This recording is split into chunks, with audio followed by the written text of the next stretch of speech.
Gentlemen, thank you for standing by. Welcome to the Target Corporation third quarter earnings release conference call. During the presentation, all participants will be in a listen-only mode. Afterwards, we will invite you to participate in a question-and-answer session. At the close of prepared remarks, we will open the queue for the Q&A session. At that time, if you have a question, you will need to press star 1 on your telephone. As a reminder, this conference is being recorded Wednesday, November 15th, 2023. I would now like to turn the conference over to Mr. John Hulbert, Vice President, Investor Relations. Please go ahead, sir. Good morning, everyone, and thank you for joining us on our third quarter 2023 earnings conference call. On the line with me today are Brian Cornell, Chair and Chief Executive Officer, Christina Hennington, Chief Growth Officer, John Mulligan, Chief Operating Officer, and Michael Fiddelke, Chief Financial Officer. In a few moments, Brian, Christina, John, and Michael will provide their insights on our third quarter performance, along with our outlook and priorities for the fourth quarter. Following their remarks, we'll open the phone lines for a question-and-answer session. This morning, we're joined on this conference call by investors and others who are listening to our comments via webcast. Following the call, Michael and I will be available to answer your follow-up questions.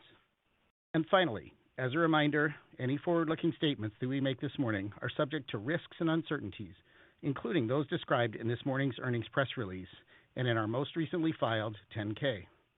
Also in these remarks, we refer to non-GAAP financial measures, including adjusted earnings per share. Reconciliations of all non-GAAP numbers to the most directly comparable GAAP number are included in this morning's press release, which is posted on our investor relations website. With that, I'll turn it over to Brian for his thoughts on the third quarter and his priorities for the remainder of the year. Brian? Thanks, John. For many years now, we have focused on building a durable business model that allows us to meet guests where they are, developing and enhancing the right tools and capabilities while investing heavily in our team, all in the service of providing an affordable, easy, and joyful guest experience. And the flexibility of our multi-category model has served us incredibly well over the last few years, delivering unprecedented growth in both traffic and sales. Today, our business generates well over $100 billion in annual revenue, and it's successfully navigating through a very challenging environment as consumers continue to rebalance their spending between goods and experiences and make tough choices in the face of persistent inflation. Even as our P&L is being impacted by multiple top-line and bottom-line challenges, including soft industry trends in discretionary categories, moderating inflation rates in essentials and food and beverage, and higher inventory shrink, we've seen a meaningful improvement in profitability compared with last year. More specifically, our EPS through the first 3 quarters of 2023 was more than 40% higher than last year, and more than 26% higher than in 2019. Importantly, even beyond this year's rapid progress, we believe we have a significant opportunity to grow both the top line and bottom line in the years ahead. So, even as we remain cautious in our near-term outlook, we're not standing still. We're playing the long game, investing in our stores, our supply chain, our team, our digital capabilities, and our assortment to provide the newness, value, and convenience our guests want for this holiday season and beyond. At the heart of it all is our focus on being our guests' happy place and delivering the joyful shopping experience that makes Target, Target. In the third quarter, Target's comparable sales were down 4.9%, in line with our expectations. Consistent with prior quarters and overall industry trends, discretionary categories were the driver of this decline, partially offset by net sales growth in our frequency categories. Between sales channels, store comp trends were somewhat stronger than in the digital channel.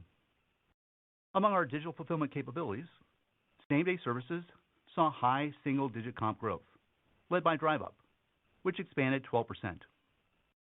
Strength in these services was offset by continued softness in brown box delivery, which is most affected by the pullback in discretionary categories. On the bottom line, our third quarter EPS of $2.10 was well above our expectations and more than 36% ahead of last year. This increase reflected the continued benefit of lower freight costs, disciplined inventory management by our team, favorable category and channel mix, and the continued benefit of our work to enhance efficiency, which offset multiple pressures throughout our business. This is outstanding profit performance in the face of a very challenging environment, and I want to thank our entire team for their tireless efforts in support of our guests, our business, and each other. As you know, one of our top priorities this year was to rebuild our profitability, following the unique challenges we faced in 2022. And while there's lots more work ahead of us, I'm really pleased with the progress the team has delivered so far this year. At the same time, I want to make it clear, we are not satisfied with the top-line trends we've been seeing. Our number one priority is to get back to sustainable growth in both traffic and sales, and we're committed to investing in long-term initiatives to deliver this growth. As we assess the external environment, it's clear that consumers have been remarkably resilient. Yet at the same time, our research indicates that themes like uncertainty, caution, managing my time and budget, and focusing on essentials while still finding ways to celebrate are all top of mind. Overall, consumers are still spending, but pressures like higher interest rates, the resumption of student loan repayments, increased credit card debt, and reduced savings rates have left them with less discretionary income, forcing them to make trade-offs in their family budgets. For example, this year we've seen more and more consumers delaying their spending until the last moment. Guests who previously bought sweatshirts or denim in August or September are deciding to wait until the weather turns cold before making a purchase. This is a clear indication of the pressures they're facing as they work to stretch their budgets until the next paycheck. Consistent with these pressures, as we look at recent trends across the retail industry, dollar sales are being driven by higher prices, with consumers buying fewer units per trip. In fact, overall unit demand across the industry has been down 2 to 4% in recent quarters, and the industry has experienced 7 consecutive quarters of declines in discretionary dollars and units. And while we're happy to see inflation rates moderating this year, if you compare industry pricing in key categories back to 2020, food at home pricing for families has increased 25% overall, and in some areas, up to 30%. And if you're a parent raising a baby, you're facing increases of more than 30% on baby food and formula too. And that's in addition to persistent increases in a variety of other categories. So when you layer on the impact of higher energy prices, it all puts pressure on discretionary spending. As a result, this holiday season, we're focusing on highlighting the amazing value we've always provided in our end caps, promotions, and the price points we feature in our marketing. As we built our plans for this holiday season, we maintained our cautious inventory positioning in markdown-sensitive categories. This provides our team the necessary flexibility to quickly adjust to volatile trends, something that has served us well all year. But I want to be crystal clear. That does not mean we're backing off on newness. While we're cautious about the size of our inventory commitments, we're leaning into the amount of innovation featured in our assortment. And after several years in which our vendors were focused on raising production volumes in the face of unprecedented demand, we're encouraged by the focus on newness and innovation we're seeing from them. And as I've mentioned, throughout this holiday season, we'll be focused on highlighting value, helping families to celebrate the joy of the season in a way that fits their budget. Beyond our assortment, as we work to provide a great guest experience, we've enhanced our training of retail fundamentals for our teams. This is an important shift after years of operating in an environment that was anything but normal. After all, given the large number of team members we've hired over the last few years, a meaningful number of them have never experienced ordinary sales trends. As we've said many times, investments in our team are the most important ones we make, and today we remain on our front foot, investing to ensure they can deliver a joyful, industry-leading shopping experience. This holiday season, we'll be supplementing our existing team by hiring nearly 100,000 seasonal team members to meet expected demand and ensure we can deliver a joyful shopping experience. So now, as I get ready to hand the call over to Christina, I think it would be useful to pause and assess how this year has progressed in comparison to our expectations. As a reminder, at the beginning of this year, we said we were expecting a challenging environment, with a sales guidance range centered around flat comparable sales. In terms of profitability, we said we expected to grow our full-year operating income by $1 billion or more, with an expected EPS range of $7.75 to $8.75. So today, with 3/4 of the year behind us, top-line trends have obviously been tougher than expected, and we're firmly focused on getting back to growth. But the story on profitability has been very different. Through the first 3/4 of this year, we've already grown operating income by more than $1 billion compared with last year, despite unexpected headwinds from higher than expected shrink and softer than expected sales. We're encouraged with this performance against a challenging backdrop, which demonstrates the resilience of both our team and our business. I'm incredibly proud to be a member of this great team and excited about the growth we're positioned to deliver in the years ahead. Now, I'll turn the call over to Christina. Thanks, Brian, and good morning, everyone. As we've shared for the past several quarters now, even as our guests face tough choices as they manage their budgets, they're also continuing to celebrate seasonal moments while showing their excitement for new product offerings and compelling value. After all, consumers are feeling the weight of multiple economic pressures, and discretionary retail has borne the brunt of this weight for many quarters now. In addition, consumers are facing newly emerging headwinds, including higher interest rates and the return of student loan payments. In the face of this mental and emotional tug-of-war, consumers are looking for a respite, which is why we are relentless in our pursuit to provide ease, inspiration, joy, and comprehensive value every day. And while we are not satisfied with our current performance, I'm confident that our team's empathy and their continued focus on serving our guests' wants and needs will pay dividends in the years ahead. As Brian mentioned, our third quarter comparable sales decline reflected continued softness in discretionary categories, partially offset by growth in beauty.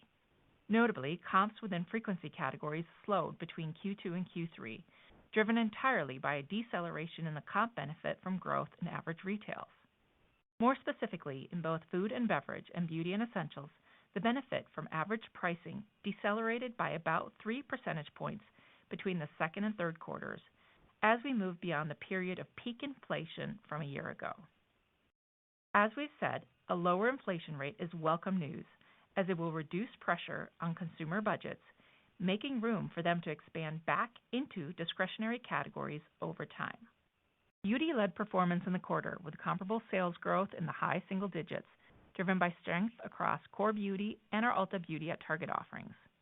We're excited to launch Fenty Beauty by Rihanna in the third quarter, and it has quickly become one of our top-selling beauty brands across the chain. In food and beverage, comp sales were down slightly to last year. Seasonal candy, snacks, and hosting solutions performed particularly well. Comp sales in essentials declined in the low single digits despite strength in healthcare and baby categories. Comp sales in our discretionary categories remained soft in the third quarter, with declines ranging from the high single digits to low double digits. However, trends improved markedly compared with the second quarter, thanks to the agility of our team and their focus on listening and responding to our guests. Home saw a high single-digit comp decline, an improvement of more than 6 percentage points from the second quarter. Most notably, we saw strength in back-to-school and college categories and a great response to our assortment of Stanley drinkware. Additionally, within kitchenware, we launched our most recent own brand, Figment, and received an enthusiastic response from our guests. Figment offers more than 250 items ranging from enameled cookware to ceramic mixing bowls to kitchen gadgets, all at a quality, aesthetic, and value that can't be topped. Apparel comparable sales also declined high single digits, an improvement of nearly 3 percentage points when compared with Q2. The business was strongest within new offerings, including our partnership with Kendra Scott Jewelry, the latest all-in-motion performance wear, and new fall fashion sets within our women's categories. Hardline's comparable sales were down in the low teens. While we were encouraged by back-to-school performance, demand for electronics remains particularly soft. This quarter's performance demonstrates that while our results are not immune to macro conditions, when we focus on retail fundamentals, offer exciting new products at incredible value, and respond to our guests' wants and needs in a timely manner, we remain relevant with our guests, even against a challenging backdrop. By leaning into seasonal moments like back to school, back to college, and Halloween, we not only drove sales in the current quarter, we helped to build lasting affinity with our guests. This focus on celebrating the season creates an engaging experience that keeps Target top of mind. And that's why we continue to offer events like our latest Target Circle Week in early October, which added another 500,000 members to our loyalty platform, providing future opportunities to engage with these guests in deeper ways. Our goal this holiday season is to create the perfect combination of incredible value, inspiring and fresh products, and a joyful shopping experience as you stroll the aisles in our stores or on the recently refreshed Target website and app. We aim to deepen the relationships with our guests as they look to deck the halls and celebrate the joys that the holidays bring. As we do year-round, we are leaning into the power of "and" this holiday season by not focusing only on one aspect of our strategy, but celebrating how they all work together to create a unique offering in a crowded retail landscape. Our plans start with a celebratory experience that you feel the moment you walk into our stores or open the Target website or app, featuring on-trend and inspiring color palettes, imagery, and in-store marketing that complements all the excitement and joy we are creating with our national marketing campaigns. Guests will feel the holiday spirit before they even add their first item to the cart. The excitement builds with our assortment at unbeatable value, only at Target exclusive merchandise, and our easy and convenient holiday solutions. And through it all, we'll remain diligent on executing the necessary retail fundamentals our guests want and expect from us, including being in stock on the must-have items of the season, offering unmatched value and pricing, highlighting our inspiring and differentiated merchandise assortment, and making each trip easy and convenient, regardless of where, when, and how a guest chooses to shop. Whether a guest knows exactly what they're looking for or needs a bit of inspiration, we want to make the trip joyful, easy, and welcoming. And we know families want to celebrate the holidays, but they're relying on us to help them do so affordably.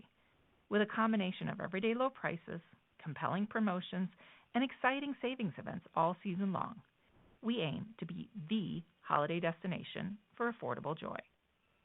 So with Thanksgiving right around the corner, guests shopping for a food and beverage area will discover how we're helping families celebrate with a Thanksgiving meal that includes all the family favorites for under $25, featuring 99 cents per pound Good and Gather turkeys and the must-have sides for just $5. As they explore our assortment, guests will discover exciting gifting options for every loved one. In toys, guests will find the characters and items their kids want at prices designed to fit every budget, with over two-thirds of this season's toy assortment priced under $25. In addition, around 1 in 4 toy items is a Target exclusive, featuring everyone's favorite properties, including Barbie, Paw Patrol, Pokemon, Marvel, Teenage Mutant Ninja Turtles, Lego, and so much more. And so far, among the most popular toys in our assortment are all things Target, including plush Bullseye dogs, Barbie First Job at Target dolls, and Target cash register and shopping cart toys, a nod to the Target brand love even among our youngest guests. And backed by popular demand, we have an exciting array of toys from FAO Schwarz, including only at Target exclusives, with 50% of the assortment under $20. With so many options to choose from, we are making it easier than ever to help narrow in on what will bring the biggest smiles this holiday season through exciting in-store displays and experiences. And on Target.com, as well as the Target app, guests can immerse themselves in a digital 360-degree room filled with the hottest toys for kids of all ages to try before they buy. When the presents are taken care of, it will be time to deck the halls, and we're offering an array of holiday decor at even lower prices than ever before. Nearly two-thirds of the assortment will be priced under $20, with in-store and digital signing and displays making it easy for guests to see how they can refresh their holiday decor affordably with $15 ornament sets, family baking solutions and Mondo Llama craft sets, $10 throw pillows and tree skirts, and so much more. And of course, the season is all about gathering with loved ones. Guests will find all the best entertaining, gifting, and gathering solutions in this year's assortment, and we're launching more than 100 new items in Good and Gather and Favorite Day, with over half of these priced under $5. Throughout the holiday season, guests can rest assured that they'll get the best price and quality whenever and however they shop. We'll be offering incredible deals leading up to Black Friday, including 4 weeks of deals on tens of thousands of items, with many up to 50% off. Target Circle members will receive exclusive promotions and offers to reward and deepen their love of all things Target. Plus, we've added more personalization than ever before, giving them even more options to earn rewards. And of course, we'll offer our season-long price match guarantee, which assures guests that no matter when they shop, they'll get the best price of the season. The holidays are so special to so many families, and they are made even brighter by everything our team members do for our guests and for each other.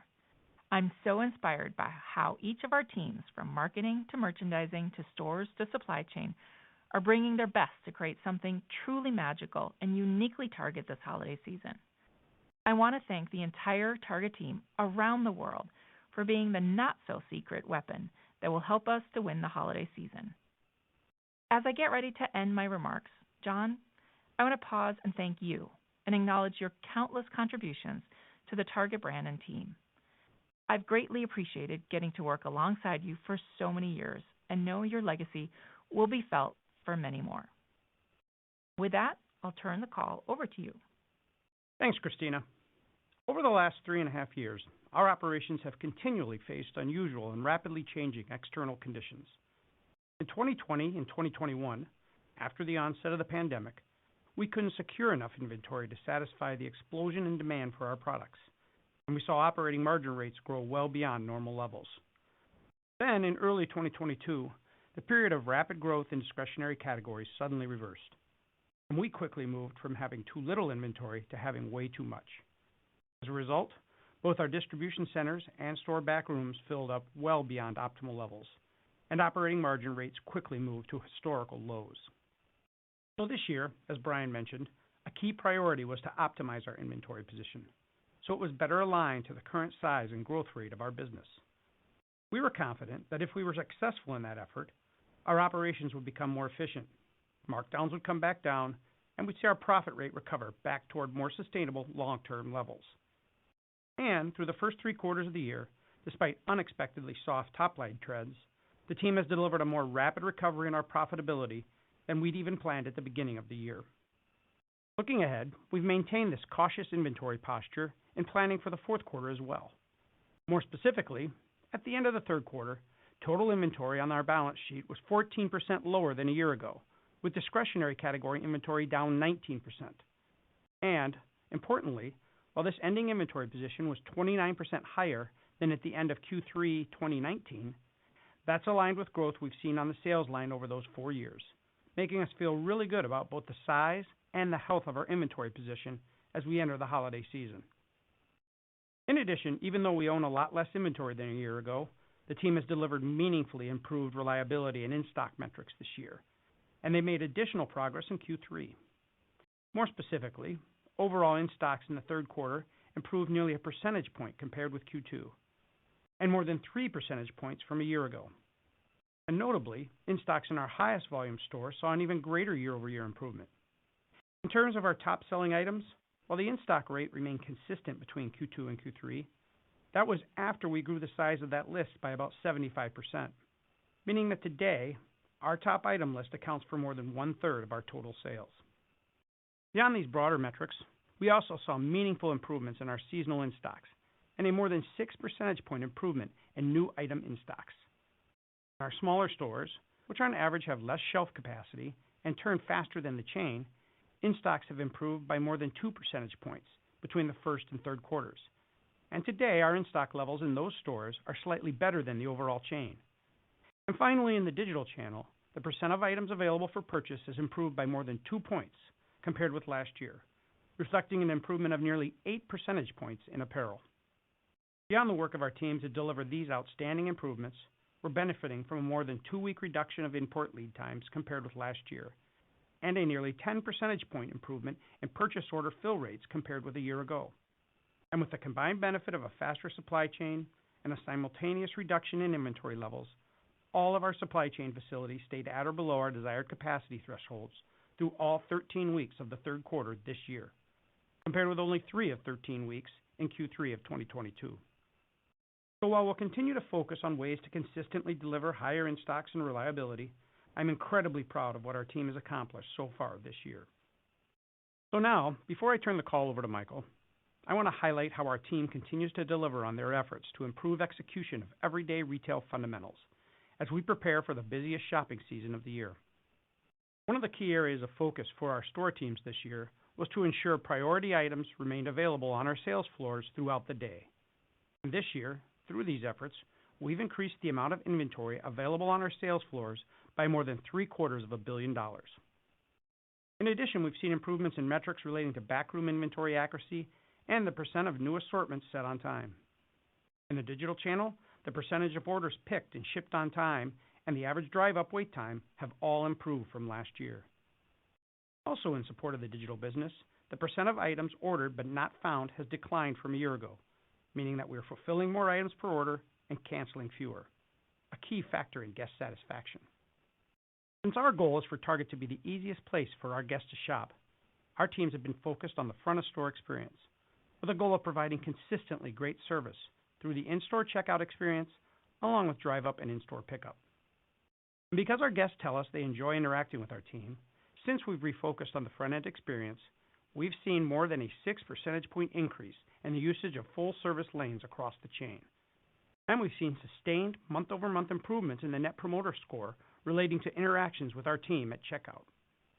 In addition, compared with last year, we've seen improvements in Net Promoter Scores for both drive-up and in-store pickup, on top of already high levels a year ago. Beyond the front of store, in support of our efforts to highlight value and affordability, our team has been working to increase the number of store end caps featuring 1 or 2 price points. As a result, going into this holiday season, nearly 2/3 of our end caps were meeting this standard and conveying a simple, compelling, and easy-to-understand value message. Finally, I want to provide a quick update on our goal of hiring 100,000 seasonal team members to join our team and provide a great guest experience during the holiday season. I'm happy to report that our hiring stats this year have improved relative to last year. I'm confident our entire team will be energized and ready to support our guests throughout the busiest season of the year. So now, as I get ready to turn the call over to Michael, I want to quickly thank all of you for your continued interest and engagement with Target. I've been fortunate to meet and interact with many of you over the years, beginning with my time as CFO and continuing with my time leading operations.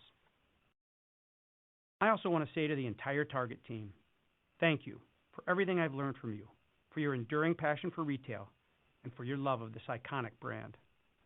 I'll continue to be a huge supporter of this company and this team when I'm no longer on these calls. Because of all of you, I know that the company and our guests are in very good hands, and I'll be cheering on your efforts from the sidelines. Now I'll turn the call over to Michael. Thanks, John.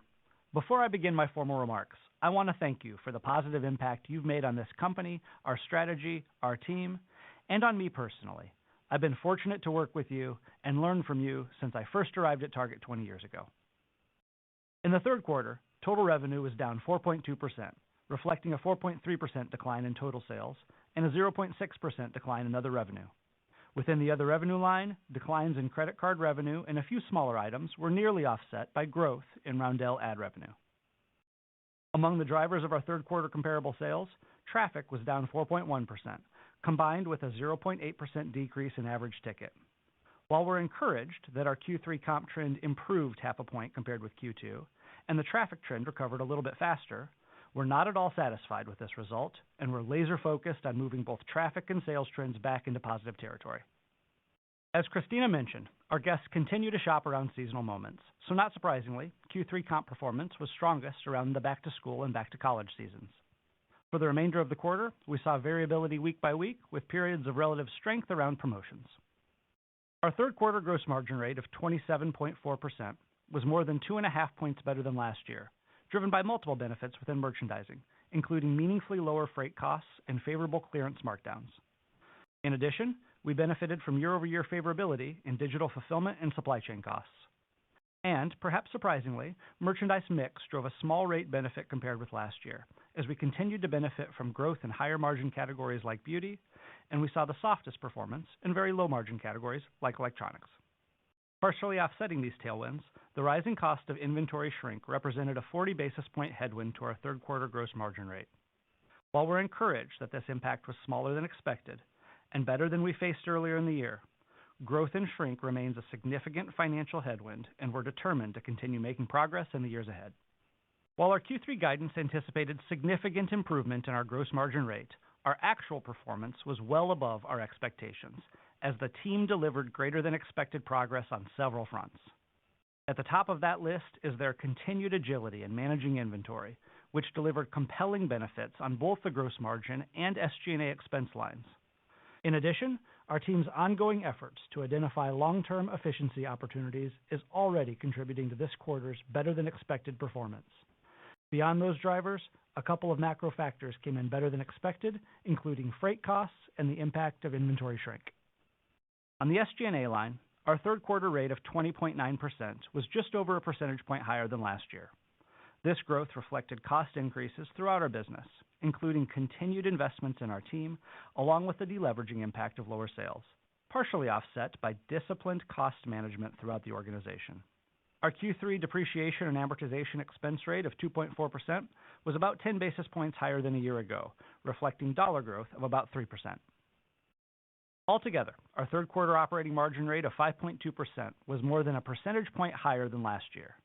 And notably, this year's rate was only about 20 basis points lower than the 5.4% our business delivered prior to the pandemic in the third quarter of 2019, despite the cumulative 110 basis point drag from shrink we faced since then. Also important, given the growth in revenue that our team has delivered over that 4-year period, this year's Q3 operating margin dollars were more than 30% higher than in 2019. As a result, on the bottom line, both GAAP and adjusted earnings per share of $2.10 in this year's third quarter were more than 36% ahead of last year and more than 50% higher than in 2019. Important to note, while the backdrop today remains tough, because of the long-term investments we continue to make and the efforts of our team to identify efficiency opportunities throughout our business, we have a lot more opportunity to grow both our top line and increase our profitability in the years ahead. And our team is already delivering strong profit performance, both compared to a year ago and versus our longer-term history as well. Now I'll turn to capital deployment and reiterate our priorities, which have remained consistent for decades. We first look to fully invest in projects that meet our strategic and financial criteria. Then we look to support the dividend and build on our record of annual increases, which we've maintained for more than 50 years. And finally, we deploy any excess cash within the limits of our middle-A credit ratings through share repurchase over time. Regarding the first priority, capital investment through the first 3 quarters of the year was just under $4 billion, and we expect full-year CapEx will be near the high end of the $4 to $5 billion range we laid out for the year. While we're still in the early stages of developing next year's capital plan, our current expectation is that next year's CapEx will be somewhat lower than this year, in the $3 to $4 billion range, reflecting our current view of the optimal timing for key investments we're planning over the next several years. Regarding our second capital priority, we paid dividends of just over $500 million in Q3, $10 million higher than last year, reflecting a per-share dividend increase of 1.9%. Regarding the last priority, we didn't repurchase any shares in the third quarter, as we continue to focus on strengthening our balance sheet and restoring our debt metrics to levels that support our middle-A credit ratings. And we continue to make meaningful progress on that journey, as the combined benefits of higher profits and lower working capital have led to a meaningful improvement in operating cash flow. More specifically, our operations have generated more than $5.3 billion in cash through the first 3 quarters of the year, up dramatically from about $550 million through the first 3 quarters of 2022. As always, I'll conclude my review of the quarter with our trailing 12-month after-tax ROIC, which was 13.9% in the third quarter, down from 14.6% a year ago. While an after-tax return in the low teens is quite healthy in absolute terms, it's meaningfully lower than the returns we expect to deliver over time. Importantly, we've seen sequential improvement in this metric over the last couple of quarters, and we're focused on continuing that momentum in the years ahead. Now I'll turn to our guidance for the fourth quarter. On the top line, our expectations reflect our continued near-term caution, leading us to maintain our prior guidance for a mid-single-digit decline in Q4 comparable sales. On the bottom line, we're also maintaining a cautious posture, particularly because the fourth quarter is typically a very promotional season. As such, we're planning a wide range for our fourth quarter EPS of $1.90 to $2.60, which represents approximately flat growth to last year on the low end and growth of about 37% on the high end. I also want to note that 2023 is a 53-week year, so the fourth quarter will include an extra week of sales and profits. We estimate that extra week will add about $1.7 billion in sales and result in about 30 basis points of operating margin rate leverage on the quarter. Note that it will not affect our comparable sales, as we base that calculation on periods of equal length. On top of the results our team has already delivered through Q3, our fourth quarter guidance implies a full-year EPS range that's very close to the original guidance range we provided at the beginning of the year, with a midpoint less than 5 cents from the center of the original range. That's an amazing outcome against the backdrop of a tougher-than-expected top line, and it's a testament to the tireless efforts of our team to stay nimble and successfully navigate through a volatile and unpredictable period. In fact, given how strong our profit rate performance has been so far this year, we've been getting some questions about whether we're only focused on increasing our profit rate, and I want to pause and address that question head on. As John mentioned earlier, coming into this year, we were confident our team would deliver a significant increase in our profit rate by achieving better alignment between our inventory and our sales. In addition, a year ago we first talked about the significant long-term efficiency opportunities we're pursuing, given that we've grown our revenue to more than $100 billion per year. While that work is still in its early stages, the team has already delivered hundreds of millions of dollars of efficiency savings so far this year, significantly benefiting our profitability. But I want to make it clear, we are focused on growing profit dollars, and if we saw an opportunity to invest a portion of our current profit rate to gain sustainable, long-term growth in dollars, we would gladly do that. Even more fundamentally, our first priority is to deliver long-term top-line growth, because the only way a retailer can sustainably deliver bottom-line growth is by delivering top-line growth as well. At the same time, we're not interested in making any investments that might boost the top line in the short term, but which wouldn't lead to any sustainable growth. In fact, our experience has shown that many times those kinds of short-term decisions are actually harmful over time. So today, we remain focused on the long-term strategies that have been so successful in driving top-line growth over the last half-decade, including our work to enhance our assortment of both owned brands and national brands, our investments in our store assets, and our team to deliver a reliable and differentiated shopping experience, investments in new stores and markets we've not previously served, and in existing stores to keep them fresh, and enhancing our digital experience, beginning with the website and Target app, all the way through to the fulfillment services we provide. As we pursue those long-term initiatives, we also have opportunity to further grow our operating margin rate in the years ahead, and we don't believe those efforts are incompatible with each other. But more directly, based on where we are today, we believe we can successfully deliver both top-line growth and rate improvement over time. And as always, the basis for my confidence starts and ends with the Target team. They've delivered unprecedented growth over the last several years, and this year they've made amazing progress in moving our profitability back toward the optimal level, all while focusing on building and maintaining long-term relationships with our guests. Our team is truly the best team in retail. Now, I'll turn the call back over to Brian. Thanks, Michael. Before we turn to your questions, I want to pause and acknowledge John's incredible record of service at Target and thank him for his profound impact he's had on this company. I'm sure he'll be glad to know I'm not planning to recap his entire 27-year career this morning, but I do want to highlight the impact he's had since I arrived in 2014. An impact that literally began on my first day when John handed me a large binder, a recap of the comprehensive strategy review he and the board conducted during his time as interim CEO. That body of work was an invaluable resource that allowed me to hit the ground running. It served as a blueprint for all the strategic changes we made in those early years. One of those changes was the creation of a Chief Operating Officer role, the first time we've had one at Target. And while John was already an outstanding CFO, I knew he was the right person for this new position. Since becoming COO in 2015, John has led the transformation of our store portfolio, from new stores to remodels, to the operating model within those buildings. Similarly, John is leading the transformation of our upstream supply chain, completely changing the way our distribution network serves our stores. And of course, John's team developed and implemented our Stores as Hubs strategy. When we launched Stores as Hubs, it was a completely unique approach in retail. It's a model that has changed the way we serve our guests, including drive-up service. Now accounts for well over $7 billion in annual sales. $7 billion is larger than the total sales of some other prominent retailers. But beyond the tangible operational changes John has led, it's his focus on team development and his impact on individual leaders that's been the most notable. John has served as both a formal and informal mentor to countless members of our team, and he's hired and developed an extraordinary group of leaders, including Mark Schindel in our stores and Gretchen McCarthy in our supply chain, both of whom are ready and well prepared to continue leading the work after John steps down. Perhaps the strongest compliment I can pay John is to say he will be missed as a colleague, and I will personally miss his partnership.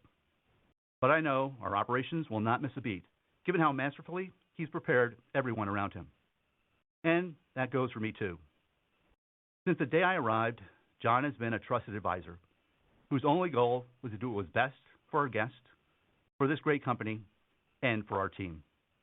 I should also reiterate that John will remain in his role through the end of this fiscal year and has agreed to continue in an advisory role until February of 2025. We'll share additional information on our succession plans for John early next year. I'm sure I speak for all of us when I sincerely thank John for all he's done for Target and wish him only the best in his retirement. With that, we'll turn to Q&A. Christina, John, Michael, and I will be happy to take your questions. Thank you. We will now begin the question and answer session. To ask a question, please press star followed by 1. To withdraw your request, press star 2. One moment for the first question. Our first question comes from Robbie Ohmes with Bank of America. You may go ahead. Oh, good morning. And, first I just want to say congrats to Brian and Team Target, on a great quarter in a really tough environment, and to John Mulligan on just everything you've accomplished, working at Target. But then my question is actually for Mr. Fidelki. I was hoping that, you could talk to us about how to think about the puts and takes on gross margin differences in, say, 4Q versus 3Q. You mentioned shrink was a little better. How should we think about that for the fourth quarter? Also, freight versus what you saw in the third quarter. What inventory management could bring in expectations for markdown ranges that we should think about for the fourth quarter, say, versus the third quarter, to give us something to think about. Yeah, happy to start, Robbie. And you had a couple of the drivers in your question. The Q3 relative benefits of shrink coming in a little better than we thought, freight coming in healthy on a year-over-year basis were certainly contributing factors. But the one I just underscore is the continued benefit we see from our strong inventory position. The cautious approach we've taken to inventory and, frankly, the team's good work to drive more productivity with a better inventory position, that inventory position just reaps benefits across our operations. Our stores are more efficient. Our DCs are more efficient. The whole system just runs better with inventory where it sits today. And with inventory down 14% on the balance sheet as we exit the quarter, we feel really good about that inventory position heading into Q4. And do you still expect shrink to be favorable year over year in the fourth quarter? Yeah, so that's probably worth spending just a second on so that we all interpret what we're likely to see in Q4 the right way. Given the pace of some of our accruals last year, we would expect shrink to not be the quarter-over-quarter headwind in Q4 that we've seen throughout the balance of the year. Important to note that doesn't mean we've turned the corner on shrink. We'll continue to watch those trends carefully, and we still saw year-over-year pressure in Q3 as the underlying shrink in the business is still a headwind on a year-over-year basis, but there's some things unique to last year in Q4 that are likely to make it less of a driver of year-over-year variance in that quarter. Robbie, I might build on Michael's comments around inventory, and we certainly feel very good about the actions we've taken and the reduction of inventory by 14%. But if you heard Christina earlier in the call, we've also been leaning into newness and feel really good about our position going into the holiday season with 10,000 new items. And we'll continue to lean in to meet demand during the holiday season. So I think the team's done an exceptional job of managing inventory. The benefits throughout our system have been realized in the third quarter, but we're playing to win in the fourth quarter. And I think Christina highlighted the amount of newness we have in our system and the great value we'll offer our guests throughout the holiday season. That sounds great. Best of luck. Thank you. Thank you. Thank you. Our next question comes from Rupesh Parikh with Oppenheimer. You may go ahead. Good morning, and thanks for taking my question. Also, congrats on a nice quarter. So just for the holiday season, just curious if there's any early reads you can share, and then any commentary just in terms of what you're seeing quarter to date. Well, as you might expect, we're watching it day by day, almost hour by hour, but we're still really early in the season. You know, the big days, the big weeks are still in front of us. So we'll watch it carefully. Again, I think we're prepared for a really solid holiday season, but it's just way too early to tell.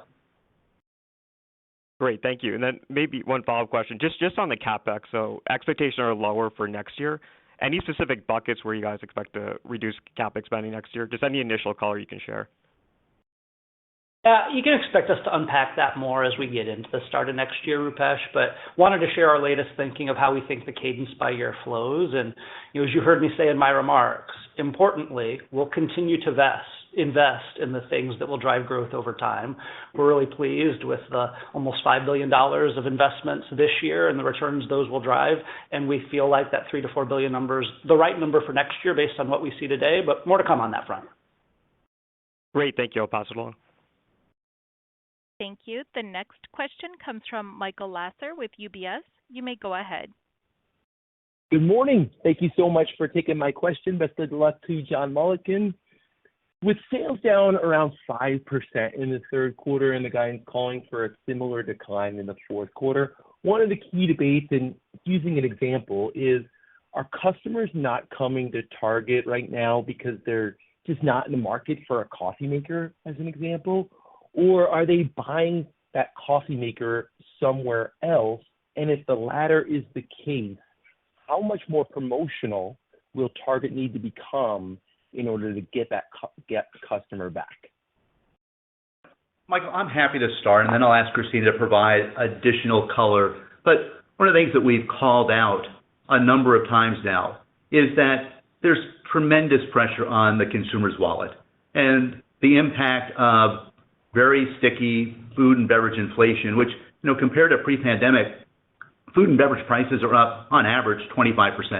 And that certainly pressured consumers as they're making choices and certainly has forced them to make very tough choices when it comes to discretionary goods.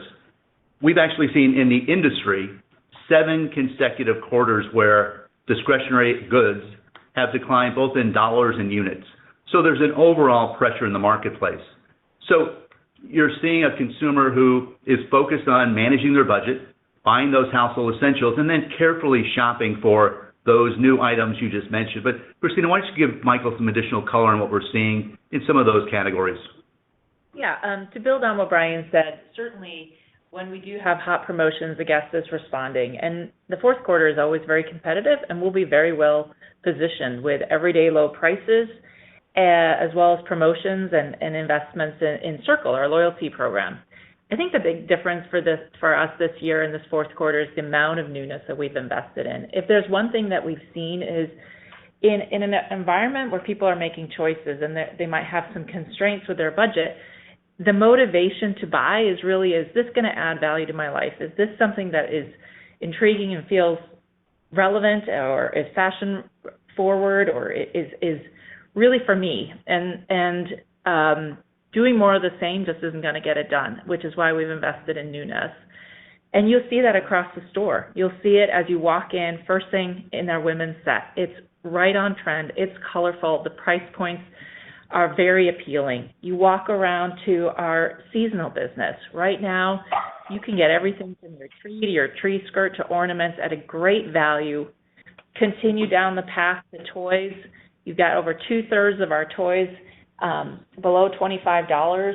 And then around the corner of our store to food, where you can get not only your Thanksgiving meal for under $25, but all the gifting solutions and special treats for Marks & Spencer, only rounded out at beauty, which has been our strongest business year to date and for many years, and find gifting solutions at every price point. So we're really pleased with the assortment we're putting forward and think this will certainly motivate the guests to buy. And Michael, one point to clarify. While we certainly called out the pressure we're seeing, both from an industry standpoint and a Target standpoint in discretionary categories, in the third quarter alone, we generated over $25 billion of revenue. And as Michael referenced, on a full year basis, we'll generate over $100 billion of revenue. A significant portion of that comes from discretionary sales. And as Christina pointed out, Much of that's tied to combining great newness with affordability. And I think we're well positioned to continue to perform in those categories. So while we've seen some pressure, consumers continue to turn to Target for apparel and home, for discretionary categories and items. And I think we're well positioned with the amount of newness and value we'll offer during the holiday season. Thank you very much for that. My follow-up question is, Brian, over the last couple of years, Target has shown that it can drive sales growth. It's now showing that it can drive profitability. As you look towards 2024, when arguably the consumer is going to continue to face pressure, will your priority be on driving better sales performance or sustaining the profitability that Target's been able to achieve this year? Michael, it's such a great question. And you heard me say this in my prepared comments. Our focus is on obviously doing both. We're certainly not satisfied today with our top line performance. And we are laser focused on improving traffic, on growing our top line, and continuing to advance our profitability. So for Target, it's a combination of doing both. And as we finish this year and build our plans for 2024, you'll see us being focused on driving our top line, building traffic, and continue to expand our profitability. Thank you very much and good luck. Thank you. Thank you. Our next question is from Edward Yruma with Piper Sandler. You may go ahead. Hey guys, thanks for taking the questions. John Mulligan, congratulations on all that you've done, and thanks for all the help over the years. Really just a couple clarification questions. So Michael, on shrink, I know last year you had a significant accrual in the fourth quarter. You said that there's favorability, but just trying to understand the underlying trend. Are you seeing stabilization? And not to conflate two things, but I know you did call out kind of more usage of full service lanes. So trying to understand if you've kind of at least started to flatten the curve on shrink. And then as a follow-up, on discretionary categories, obviously nice to see the improvement in apparel. Are you planning kind of continued improvement within that negative mid-single comp guide? Thank you. I'm happy to start with the shrink question, Ed. In the third quarter, we still saw year-over-year pressure, so about 40 basis points of year-over-year headwind. That's less pressure, relatively, than we saw in the first two quarters of the year, and it was a little better than we thought it'd be. And so those are, encouraging signs of some progress in the right direction, but to be clear, still a year-over-year headwind in Q3. And so, as we've said before, shrink's a lagging metric. We think progress there probably doesn't happen quickly, but we're focused on progress over time, and you'll see us continue to take the actions to get a better outcome there over time, but it's not one that we'd expect overnight. And on the discretionary side, I said it in my prepared remarks, but there was an underlying shift in the third quarter compared to the second quarter, with both apparel and home accelerating nicely. And so, that's our continued goal, is to make sure that we present the right level of newness to build the business back to positive territory over the long term. We are, however, picking our bets. And so our cautionary planning to inventory has bought us so much goodness in the total P&L and the operation that it's about being choiceful and placing our bets. Thank you.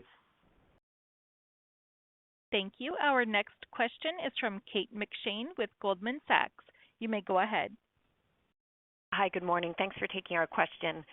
We wondered if you could talk to traffic trends by month throughout the quarter, and just wondered how much better traffic in the third quarter versus second quarter was driven by customers coming back after what we saw in June. Yeah, so when we think about what we see in traffic, as you heard in our prepared remarks, it was good to see sequentially traffic improve quarter over quarter at a slightly faster rate than the top line did. And we're excited about the work teams do, that balance of newness and value and the investments we continue to make in the business to turn traffic back in our favor over time. And so that's where you'll see us focused, Kate. Okay, thank you. And then our follow-up question is just around promotions. Are you seeing any kind of increase in vendor support when it comes to promotions versus what you saw last year? As we've talked about, the consumer is responding to promotions, and so the market is responding accordingly. With that said, I'd say it's still a rational environment. And the healthy inventory position that we're in allows us to continue to offer great value to our guests without chasing empty calories. Kate, I might offer just one more piece of context on traffic. Even with the tougher sales trends that we've seen so far year to date, through the first 3 quarters of this year versus pre-pandemic, traffic's up over 20% in total. And so we feel really good about the engagement that we've built with guests over the last few years. We think that's an asset and a base that will really benefit us well going forward. Thank you. And John Mulligan, congratulations. Thank you. Our next question is from Joe Feldman with Telsey Advisory Group. You may go ahead. Great. Thanks, guys. Good morning. And wanted to ask, can you talk a little bit more about what you're seeing from unit perspective in terms of unit sales? And, I know, as you mentioned in the transcript that units are down a little bit, but are you starting to see any stabilization there? And how should we think about unit sales going forward? And also, if you could touch on the grocery aspect of that as well, I'd be curious, or essentials, I should say. Yeah. So Brian hit on this in his prepared remarks, that the industry has seen a slowdown in unit performance over many quarters in a row. And that is because the pressure on the consumer is really real, and they're having to make those choices. I also shared in my remarks that in the frequency businesses, which we think of as food and beverage and essentials and beauty, that in the third quarter, we saw prices come down so that we comped over the peak of inflation. The prices came down. That's an industry-wide phenomenon. And as a result, we did see some improvement in unit velocity. That's a good thing in the long run, is that when consumers can stretch their budget across more things that they want to buy and not have it tied up in these high prices, that's a good thing. But as Brian talked about, the inflation on these categories over the last several years, especially in food, household essentials, even pets and baby, it's meaningful, and that's going to take a while to overcome. Operator, we've got time for 2 more questions today. Thank you. Our next question is from Simeon Gutman with Morgan Stanley. You may go ahead. Hey, good morning, everyone. I want to go back to this market share, or not market share, actually sales versus margin. And I'm curious if you can speak to market share, if that is a gauge you're looking at, how, what happened during the quarter. And is the decision around, this trade-off, is it market share dependent? And are there certain categories you're looking at, thinking about when to apply promotions or where to apply promotions? So right now, with total consumer spending soft in the discretionary portfolio, we are not going to chase short-term benefit at the expense of long-term. And so it's always a balance. We're always looking to drive both sales and profit. We've also been very clear that this year we put profit on a high priority to recover from prior years. But as Brian said, the long-term game has to be both. And again, I'll underscore the point Christina just made. Simeon, I think it's all about the balance. And we're always looking to balance our focus on sales and margin and profitability. Early in the year, we talked about the fact that we were going to plan discretionary categories cautiously in this environment. And we said appropriately, and I think that's played out well for us. But at the same time, we've been leaning into categories with strong demand in food and beverage, in household essentials, in beauty. We know today's consumer is still celebrating seasons, so we lean into back to school and back to college and Halloween. And we know they're going to celebrate the holiday season, so we're leaning into those select categories where we know the guest is looking for newness, affordability, and they're going to celebrate those seasons. But that's what we do each and every day as a good retailer. And it's constantly a balance category by category of the focus on sales, on market share, on profitability. And I think, as you saw in the third quarter, that played out well for us. And a quick follow-up, sortation centers. Do you have a sense of what the savings look like? Do you have enough scale and experience with them to know what the savings will be? And is that a 24? Do we start to see the savings next year? Well, you've opened up the door for John Mulligan to answer a question today, and I'm really glad you did. Thanks for that, Simeon. I would start by saying we remain incredibly excited about sort centers. And with that, we have already started to see savings flow through the P&L. We haven't talked about it because I think, it's been 3 years, but we are still early in the journey. I think there's so much still in front of us. We're still optimizing routes. We're still just getting into much higher capacity vehicles, which will create more density, which will create more savings. And then, what we've said over the next few years, we've got at least five more of these to open. And then as we get the digital business growing again, hopefully that number goes up as well. So we're still in the early days, but we remain very optimistic because we are seeing savings. It's much faster than the alternative. And we know the next best alternative we are operating well below from a cost perspective. Operator, we've got time for our final question. Thanks. Thank you. Our final question comes from Chris Horvers with J.P. Morgan. You may go ahead. Thanks. Good morning, and thanks for squeezing me in here. And congratulations to John. It's been an incredible journey, and I hope you have a wonderful retirement. So, I'll follow up on the operating margin question for next year. Michael, maybe you could talk about the puts and takes as you think about next year. Clearly, the consumer's the question, but as you think about shrink versus maybe some incremental promotion when you're not so lean on the inventory side versus what you might see from Roundel, and you also have the $2 to $3 billion cost savings program. Well, thanks for the question, Chris. I think the punchline is we'll talk more about next year after we get through a really important holiday season. That's our team's focused right now. And a lot of what we'll unpack as we get there will be some of the things that you listed in your question, but more to come as we turn the page to next year once we get through a really important fourth quarter. Understood. Thanks very much. Great, thank you. So, operator, that concludes our Q3 call. I want to thank everybody for joining us. I wish everybody a wonderful holiday season, and we look forward to seeing you in March.